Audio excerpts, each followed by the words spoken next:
Tuesday, and welcome into the Kevin Mandeville Show, live here on YouTube every Tuesday, Thursday, 12 p.m. Eastern Time. You can subscribe at kevinmandeville.com/newsletter, and I'm very happy to have our second guest on the program, Mr. Pete Biolsi, here from King Arthur Flower. Pete, what's your official title now? My official title is Email Marketing Program Manager. Program is a funny word in there, right? It's like, yeah. I'm not the manager quite, which is fine because I like not dealing with the budget, but I am program manager, so I get to do all the decision making when it comes down to the technical ins and outs and our technical and tactical approach, which is way more my bag. Yeah, I think one of the interesting things about email is that there are no standard job titles at all. Unlike something where you see the web has very defined roles now, email is just complete grab bag of everything from like words like automation to lifecycle to CRM to standard just email campaign or email marketing. It's a whole grab bag of titles. It's pretty interesting to see that. Yeah, I found that challenging. Like we hired a new role just last year. And even sculpting that job title and like picking the exact title that fit with the description was so hard because I wanted somebody with technical chops. So like developer felt right, but they have to do a lot of face time, which is like not typical of a web developer, right? They have to do a lot of like project management, dealing with stakeholders. And that's like an email associate or email specialist. So getting that perfect mix with like, no matter what you do, you read through it. And I think just the nature of it being email means it's going to be more hybrid than most. Yeah. So we're going to get into your team and everything you do at King Arthur Flower, but I want to get a little bit into your backstory and just learn how you sort of got into HTML, CSS code and sort of email. So what's your background story as to how you sort of got into the world of the web? Yeah, so I think it's probably similar to a lot of other email developers specifically, but my first real experience with HTML and CSS was doing a lot of very hacky WordPress adjustments on people's templates. So I started working at a very small agency shortly after I left school. And we did a lot of blogging and a lot of content creation, not necessarily web development, right? But we would get clients who didn't have anybody in-house, so they didn't know what to do. And they wanted to tweak a branding adjustment for font or color or something like that, imagery, navigation. So I pretty quickly needed to learn like, okay, I see the theme files. What can I do in here that's not PHP so I don't totally blow their site up, but still get away with making it look a little more on brand? So that was really cool experience. And that kind of got me like very interested in the inner workings of websites in general and just knowing like, wow, you can play with like a couple things here that don't look like anything and it displays in like a totally rich format. So that really blew my mind. And then from there, it kind of continued on to be a little bit more WordPress stuff. We started to broaden out the services we offered at that agency, and email marketing in a very light way was one of them, which again was mostly like content creation, like what are you doing for a newsletter? Okay, best practices, that sort of thing. So that was kind of the point in time where I started to see that email was very different from web. And we migrated a couple of people who were on like Constant Contact and moved them over to MailChimp, which was sort of our go-to because they're so easy to set up and just kind of get running. And I started playing around a lot with, here's a MailChimp template, but I can go in and modify it, and learned a little bit of like kind of how to hack the editable fields and modify stuff so I could still change it more in the visual editor. And that just like, that's kind of where my mind kind of ran away with like, wow, this is like a whole niche of marketing that I had no idea about. It's got this cool technical approach. I was really into computers at the time, but it's got this like very savvy sort of like on the front, it looks just like glossy marketing. There might be like real potential there. So that was definitely the beginning of the coding front. And I didn't really move into like an email specific role until I took this job actually up at King Arthur Flower, and I saw that job posting. It was like, whoa, people hire like specifically people to do email? Like, cool, I got to jump in this and like focus down and try to learn a little bit more about it. That's cool. And for those who don't know, what is King Arthur Flower? We are the nation's oldest baking company. So if you are flour company specifically. So we were founded in 1790. We're an employee-owned company of about 350 people. We're B Corp. We're based up here in Vermont, but we are a nationwide brand. I think a lot of people who are into baking just know the name. A lot of traditional family heritage there. So yeah, that's really, really cool. So let's get into then sort of what your workflow looks like at King Arthur Flower for email. So, and I know you sort of have more of a design and development background. So could you talk about sort of what that workflow looks like for you and I guess your teams? Like what editor do you use or what other software and tools do you use? Love to dive into sort of your process a bit. Yeah. So our process kind of varies a little bit by the client. We look at kind of the internal areas of our company. We have a baking school, so a lot of very event-driven information needs to get sent out. We're a catalog company first and foremost, so that's really where we sort of broke into the retail space and e-commerce space. So most of our broadcast marketing emails are driven by that. They've got sort of different goals, different templating, and then some transactional stuff and some stuff that we're sending for our retail location, our flagship store up in White River Junction. So kind of between those internal clients, it varies a little bit what the workflow looks like. And mostly that's to facilitate how best we can work with people who are non-technical. With the team that we work on broadcast emails, most of that process in terms of actual workflow for code is strictly in brackets. That's what myself and the other developer use. I used to be a Dreamweaver user, cringe, I know. And but I made I converted over to something a little bit better. And I played around with Sublime. I played around with VS. Didn't immediately fall into any of those. I love them. Really married to the plugins I use in brackets for things like EDC snippets, and I'm a huge user of Emmet. So that's always been something that I've sort of fallen back on and modifying our JSON files that we share across Git so that we can pull the same snippets or the same shortcodes out of that. So we do a fair amount of that. So we work, everything that we do is in Git. All of our code gets backed up there in our repository. We have a separate repository where we manage sort of configuration files or JSON files associated with those different plugins so that we can make sure that all developers are using have the same code right at their fingertips all the time. So for the most part, a lot of that production is done as a lot of templates that we're maintaining sort of as a fully encompassed piece, and then some that we're sort of building on the fly based on really common modules that we'll be dropping in.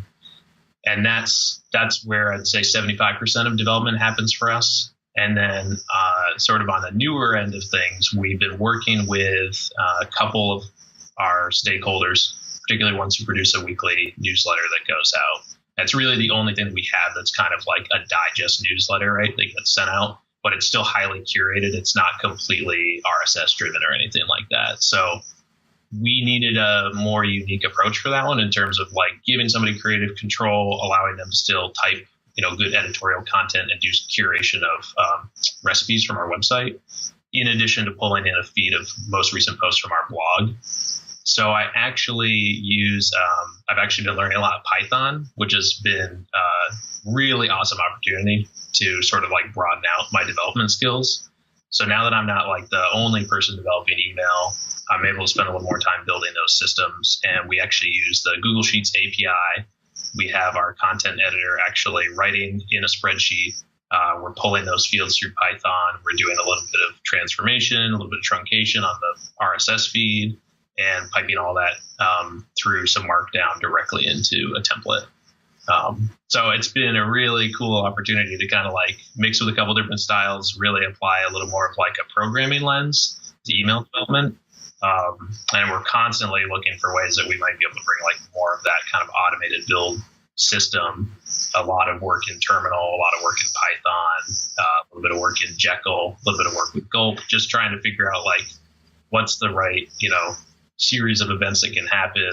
Where do we want to be able to have control? Where do we want to be able to spit the whole thing through a build? So it's kind of all over the place, but I'd say most of it happens in brackets, and more of it now is happening in more traditional web development languages. So gotcha. And so that last bit is interesting with the custom Python scripting you're doing. Is there sort of and I know you said they're writing it in Google Sheets, but is there a separate web interface that they interact with right now, or are you just grabbing an end compiled output and working from there with your team? I'm just curious, are those non-technical users interfacing with something else right now at the moment, or are there plans to do so?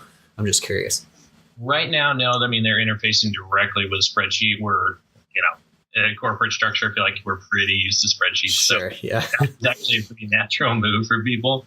And it's a model that we've followed a lot in the past with certain campaigns, right? Like, you're going to have a bunch of social assets, you're going to have web page copy, you're going to have all these different blocks. We've been able to sort of like build that out. The development team can build that out first, hand that to the content team and say, go through this start to finish, make sure you don't leave anything blank, and we'll do the work from there. And it's much faster for us to sort of script things up.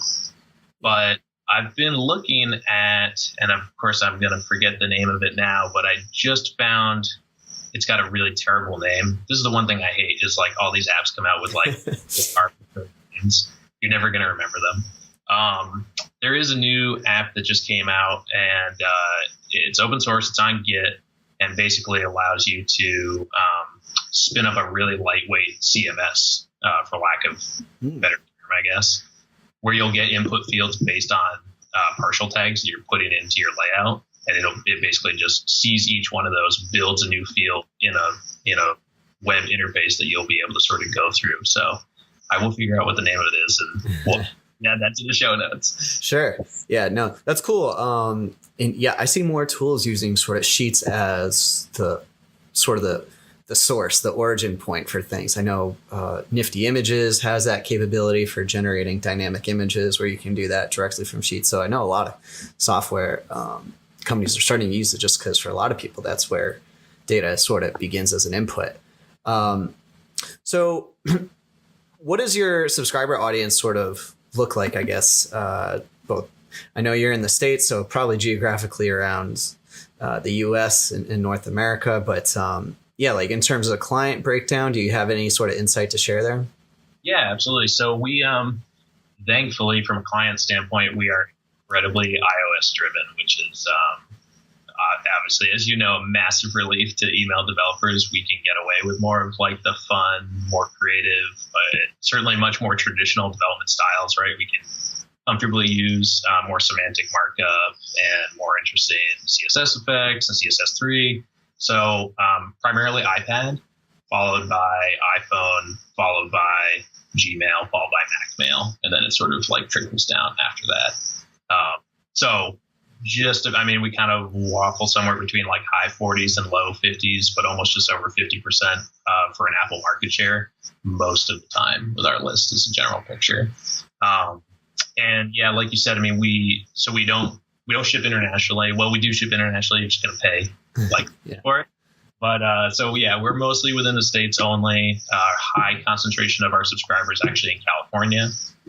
We have another baking school location over there, and that's been at least on the West Coast. So there's a really high density there, and then a lot in Northeast. And Northeast is mostly because that's where the company started in Boston, and then moved up to the Northeast. So it's definitely, we're a household name like through New England and a little bit like Southeast, and then it starts to get a little more disparate as you get into the Midwest and stuff. But that's a major thing we've been trying to work on. Yeah.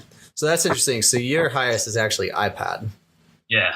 That I would say that's pretty rare. You actually don't see that, especially because I just did the market share trends. Like iPad usage is actually going down. And that's just a general sort of tablet decline usage on not just email, but just in terms of device usage against the market.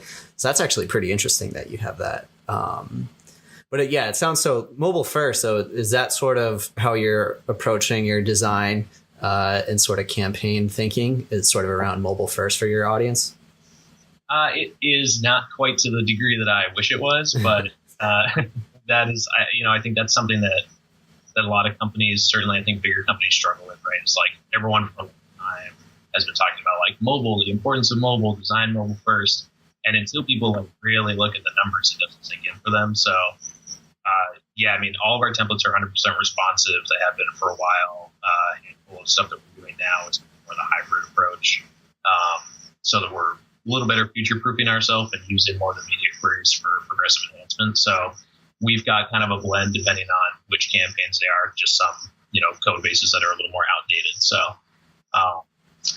we've definitely found that, mobile traffic to the site is higher. Email site traffic is definitely coming primarily through mobile as well. So the iPad is a funny use case, because I think so put yourself in the mind of our typical demo, which is middle-aged to slightly older female, and you're in the kitchen on a Sunday morning baking just for the enjoyment, right? Like our highest open campaign, our most engaged email campaign sends 9 a.m. Sunday morning regularly, and it's basically just chock full of recipes and baking tips. So it's really for those enthusiasts who are like probably propping up the iPad against the wall. They fire up the oven and they get their bake on. So yeah, that is some great insight there on your customer. So how big is your email team? So you said about 350 for the company. How many people work on sort of the email marketing side? There's only 2 of us doing development. There are a couple members of our direct marketing team who work with us pretty closely to help synthesize the plans and set our schedule. So we've got particularly an email promotions and sort of schedule planner. So they're looking back at past campaigns, looking at promotion profitability, and sort of figuring out what our calendar looks like several months out, several seasons out. And then we work with a copywriter on our creative team and a graphic designer on our creative team who helps to do a lot of work on the layout. But we've done a pretty big overhaul recently so that most of that piece can move fluidly, right from the campaign planning with only the graphic designer providing a couple assets, hero images, that sort of thing. We've got a pretty big repository of imagery that we host ourselves through AWS, so we're able to quickly move from what the written plan is into something that we know is all set up to go in code. Gotcha. So that's cool. So you're planning out, you're always a season ahead, I guess, then it sounds like. Depends on who you are. Sometimes it's more like 3, yeah. Wow, interesting. So what software do you use to sort of manage the project management and campaign planning aspect? We use Asana. We use Slack as well a little bit, but not so much from a production workflow standpoint, definitely just as a chat tool. Asana, we've done a ton of work specifically with this process for email development because it's, as a lot of people watching this would understand and can relate to, like there's so many moving pieces and deadlines can be, very rigid, or they can change depending on what's going on with a promotion, or, something comes up in the 11th hour and you need to shift. So Asana's been really great for us in that way. We've been really diligent about like nailing down a solid process, using a lot of custom fields in there. We have a pretty strict way of handling how task management is set up, who runs it, where feedback comes through, that sort of thing. We share preview links directly in there. We capture all of our stuff from subject line through, query string parameters we need to have in there for order attribution. Really, like everything is in there. That becomes sort of the Bible as it moves from planning into production. Cool. All right, so we're going to take just a quick break. When we come right back, I'm going to ask Pete sort of his thoughts on the trends that's coming up on like latest trends. We're going to talk a little bit about Gmail. But I just want to let you know the show is sponsored by Email Tees, official apparel for email geeks. Little cool project I'm working on. Wearing one of my hats today here. Nice paper airplane emblem. Pete, you got to see some of these firsthand at Litmus Live back, end of summer, early fall, I guess. What's your favorite design from Email Tees so far? I think I'm a classics. I think I have to go with the Just Send It. Just Send It. Yeah. That's actually been one of our popular ones. So you can go to emailtees.com. That's TEES, emailtees.com. Snag your email swag for 2019. Also give a follow at emailtees on Twitter and Instagram. All right. So actually, before we wrap up sort of the workflow side, Pete, how do you test your emails and like your testing workflow? What is in terms of the rendering? And then I guess we can also just talk about A/B testing for the marketing angle. Mm-hmm. So we use Litmus. We have for a long time. That was again was kind of one of the ways that I got interested in email development. Is once I started doing it at the agency, I definitely quickly became a fanboy of Litmus. Which, while you were there, certainly know we did a lot and saw you guys at the show. So we still use Litmus. That's been a great resource for us, especially having the Chrome extension, because we do most of our development local. So we definitely like to use that extension, do some quick sort of gut checking on new concepts we might be doing, or just support for the way we're structuring a module.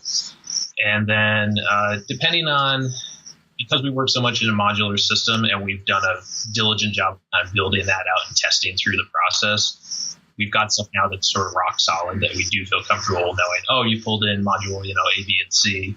You can pretty surely do the quick send to the review team, and then it's good to go. But if we're working on new development or new ideas, there's definitely more device testing. So we'll be sent to our iPhones. We have an iPad in the office, sending to folks on PCs, sending to folks using Outlook. So we try to spread it out as much as possible and test in all those devices that people are using in real life, because there's really just nothing that can touch that. Yeah. And then do you do extensive A/B testing at all, or have you ever done an A/B test that was a really interesting or surprising finding at King Arthur Flower? We do some A/B testing, and most of the time that's done directly through our ESP. So we use ListTrack, and we're able to do automated split testing directly through that, depending on if we're doing subject lines or message content, delivery time, from name, that sort of thing. One thing that we have found actually really interesting is the lift in open rate by changing our from name. So we have only a couple of places where we do this. We do it kind of selectively to pull the lever, but typically brands are sending from just their brand name, and we've done several series of tests to look at what the lift is when you pick an individual to have the message actually come from. So let's say Pete at King Arthur Flower, and lift has been noticeable every time. And I feel like that's not surprising because it adds that personal layer, but particularly for our brand, people come to us primarily as a baking resource. They will buy product from us, absolutely. But certainly in terms of our web traffic, that's mostly to our blog, mostly to our recipe, with the shop site sort of coming in third. And people are looking for that connection since it's such, baking is such a personal thing, right? And I really need a tip. I'm going to go ask my friend to get a tip. And wow, now this company's reaching out to me as an individual, sharing some knowledge with me. That's been huge for us, which is great. So our newsletter that mails every Sunday takes that approach and uses that to get some good lift in opens. Yeah, that's a really cool finding. I know other people have used that with success as well. And yeah, I think that personalization helps, but it depends on your brand too. Like you mentioned, you have the perfect brand case for it. But I also think for some people, depending on the frequency or the cadence with which you send, sometimes just mixing it up or breaking it up and maybe even being known for or associating different types of content with different people, it can be helpful just for consumers to digest. And so you're using ListTrack as an ESP. So that's your main one. Are you using anything else to send out, or is it just that one? Just that one right now. We do send some emails internally through our own e-commerce platform, which is something that we're in the process of right now. That's a major project for me, working on moving our transactional emails out, because that, as a lot of people know, if it's a system that is self-contained like that, it can really limit your visibility as marketers into what's happening in those sends. So it's a big blind spot for us right now, and definitely something that we're excited to kind of move out of that system and move into something where we have more access as the email developers right to the creative, more potential to put product recommendations and better marketing in there. So I think that's a real opportunity for growth for us, and that'll be the first chance for us to maybe look at if moving to our core ESP is the right move versus maybe moving through SendGrid or doing something like that. Interesting. So I'd love to talk a little bit about Gmail and their introduction of annotations on iOS and Android, which is pretty recent news and an interesting approach. So I just want to ask, have you started using Gmail annotations at all yet as a part of your campaigns? Not yet. I've been reading about it, thinking about it. But yeah, no, we haven't done it yet. So what are your thoughts on Gmail annotations in general, both from, I guess, your lens of being an email marketer and how it might help your brand per se, and then I guess also just your email geek lens of, is this good or bad for the industry? I'd love to hear your take on it. Yeah, I think I have kind of two viewpoints on it. I feel like on the one side, there's, from a development side, it's awesome. Any way that you can get a more personalized message directly into the inbox as far as the first impression people are going to get, that's great, because you are really, I think, speaking to the importance of helping the subscriber and delivering to them something that's going to be most beneficial, right? So if they can see without it being like a somewhat intriguing subject line, but they don't really know what's going on. They open and it kind of removes that clickbait piece, right? But on the flip side, then there's definitely like, as we've seen with, I think, emoji and other things like that, like immediately the opportunity for overuse and people finding, somewhat deceiving ways of even utilizing what's designed to be like, hey, this is what's in the content of this message right in the inbox. People are going to try to find ways to hack it. People are going to change the perspective of how they're like framing a code or an offer or making things sound like a sweeter thing than they are. So there's been some interesting fodder about it on Twitter and through the Email Geek Slack. And I definitely think that, unfortunately, it's going to be one of those things where just like any other utility or inbox placement thing that people can do, once everyone's doing it, it's not going to stand out at all. So like right now is the window that if people want to try it and want to stand out as a brand who's doing something different, because your typical subscriber doesn't know this is a feature available to everybody, then great. And it might have some benefit, but I completely think it's going to bell curve and just come right back down to, basically flat performance across the board, because either everyone's going to do it or everyone's going to realize it doesn't actually pay off. Yeah, that I agree with a lot of that. And yeah, now is definitely the time to do it. I think my biggest disappointment right now, and I guess it's an early criticism because it is sort of V1 and I know they have future iterations coming, or at least that's what they've shown to be planned, but it's very deal driven right now, very offer driven, which is just a small subset of email marketing. And I get it's a lot, it drives a lot of revenue for email, but I think what's hurtful is that it now places more emphasis on those types of emails in the promotions tab as opposed to content ones, right? Like your daily or weekly curated digest that goes out on the weekends. It hurts newsletters like that.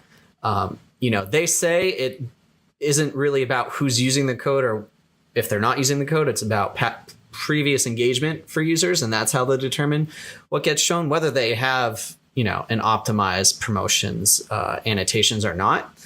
But I just think that's a slippery slope. And there's no links right now, but in the future iteration, they've shown that there will be links that you can click on without opening the email. And I think when you talk about people misusing the tool, that's when it could go wrong for Gmail there. So I think it's interesting, but I think they did a heck of a job because nobody's going to care about landing in the primary tab anymore. Everybody's just going to be focused on the promotions tab.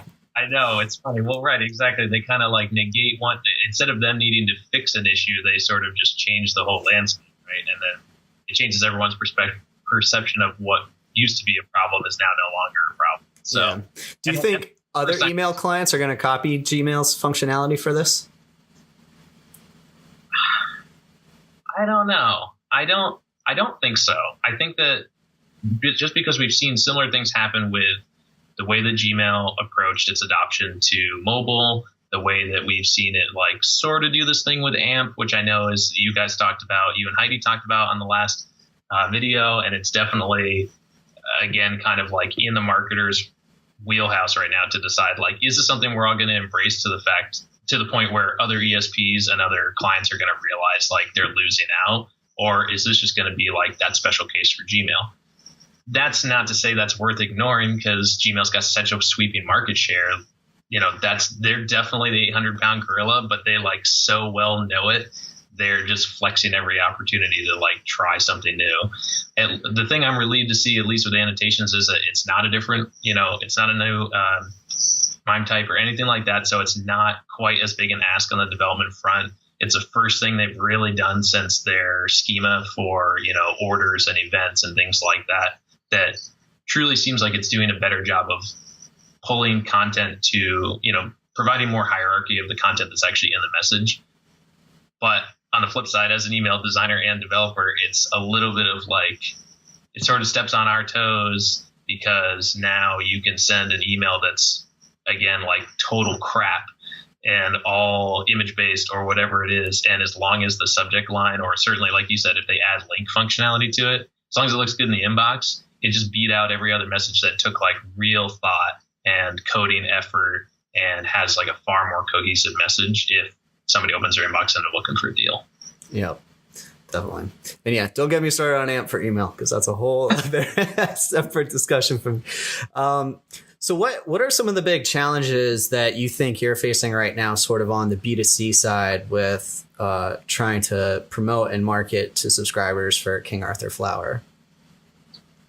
I think the biggest challenge for us right now is we're doing a lot of work on lifecycle marketing and really vetting our thought of the journey, right? And I think this is an interesting topic to hear email marketers talk about because people have very different opinions. And actually, Sam Sexton from Moo just recently shared a really great link in the Email Geeks Slack about lessons that you can take from game development into things like the journey, and how like journeys are just sort of this thing that we all thought was important for a long time about, you started with such product. Now I'm going to move you through this cycle. Now your goal is this and your goal is that. And in some ways it's good to have that storyline, but in other ways it's far too limiting. And so I think that the challenge for us in a big way is that there's so many places you can go to get this information, particularly things like recipes and all of that. Like we compete with, companies like Food 52 and, the New York Times food section and things like that. So we've got a lot of publishing competitors out there, competition in that space. And we really do look at ourselves as publishers in addition to a retailer. So the challenge for us is like how to perfectly marry content with our merchandising and marketing in that sense. Gotcha. So what are some of your favorite campaigns you've worked on at King Arthur Flower? Like what are some of the staples or favorite ones just in general that you've really enjoyed? From a development standpoint, I think certainly the stuff we've been doing with our newsletter has been really exciting because it's given me an opportunity to look at something besides HTML and CSS. And now we're seeing just in the time savings what kind of an opportunity that was. So it's also given us a lot of, it was kind of a good introspective process for us to decide like what is the most important part of this campaign, not only based on the metrics and the clicks that have been happening, but what do we feel differentiates this campaign from anything else that we're going to send out? Like, why is this a weekly thing to really stay connected with? So that's been sort of exciting, despite it not being like the flashiest thing in the world, to be the first to admit. But I think that there's so much going on with like glitzy, I don't have any beef with interactive overall, but like I think there's just such a surge for people to like move forward with making like a really flashy email that it's hard for all of us to like take that step back and just make sure we're like actually feel like we're sending something that we can fully get behind. And that's why this has been exciting because I'm not doing a lot of day-to-day development anymore. So this was a great opportunity for me to sort of think like, what's the content purpose here? Who's the reader? What do we want the engagement to feel like? But a more interesting visual and sort of build example that I guess I got to work on recently was we've been doing more work around email series. So, sort of a drip campaign that's not lifecycle oriented and it's not a one-off sort of broadcast batch and blast message. That's been a really cool opportunity for us because it's sort of a short cycle of how do we make sure that we've introduced a concept, that we've moved it from message to message to message, much more like an onboarding series. And as a food and beverage company, we don't have, an app that we get to really onboard you to, but we have processes or techniques or that sort of thing. So we recently worked on a campaign called Bake the Bag, and the goal being like teach people how to bake through an entire bag of a certain kind of flour, right? Like, what do you do? Because most people buy something for a recipe, use a little bit, and then either not use it, not realize that it goes bad, or they just and they just don't know what to do. So we got to work a lot with the content development team and our test kitchen team, and they like really thoroughly went through, worked out all the details, and it was a cool chance to say like, okay, now how do we parse this into emails?